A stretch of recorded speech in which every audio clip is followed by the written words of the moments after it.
மேற்கு லண்டனில் உள்ள ஒரு சூப்பர் மார்க்கெட் சட்டவிரோத ஊழியரை பணியமர்த்தி அவருக்கு ஊதியமும் வழங்காத நிலையிலும் தொடர்ந்து இயங்குவதற்கு அனுமதி வழங்கப்பட்டுள்ளது. சவுத் ஹால் கிங் வீதியில் அமைந்துள்ள சிரா சூப்பர் ஸ்டோர் மீதே இந்த நடவடிக்கை எடுக்கப்பட்டுள்ளது.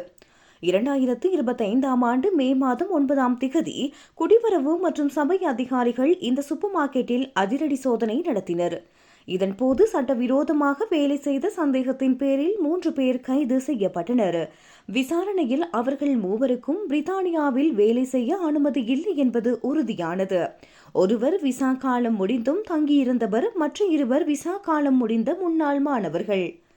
கைது செய்யப்பட்டவர்களில் ஒரு பெண் தான் கடந்த சில மாதங்களாக அங்கு வேலை செய்வதாகவும் தனக்கு மணித்தியாலத்திற்கு 5 பவுண்டுகள் வழங்கப்படுவதாகவும் கூறியுள்ளார். ஆனால் கடையின் உரிமையாளரான மிண்டா சீரா ஒரு விசித்திரமான விளக்கத்தை அளித்துள்ளார். அந்த பெண்ணுக்கு பணமே வழங்கப்படவில்லை என்றும் அவர் கடந்த 2.5 மாதங்களாக வாரத்திற்கு ஒரு நாள் வீதம் 10 நாட்கள் பயிற்சி காலத்தில் உள்ளதாகவும் தெரிவித்துள்ளார். சட்டவிரோத ஊழியரை பணியமர்த்தியதற்காக இந்த சூப்பர் மார்க்கெட்டிற்கு 40,000 பவுண்டுகள் அபராதம் விதிக்கப்பட்டது. இருப்பினும் விசாரணைக்கு ஒரு நாளைக்கு முன்னதாக கடையின் நிர்வாகம் இந்த அபராதத்திற்கு எதிராக மேன்முறையீடு செய்துள்ளது. இதனால் அபராத பணம் இதுவரை செலுத்தப்படவில்லை. இது சிரா சூப்பர் ஸ்டோரில் நடக்கும் முதல் முறையல்ல.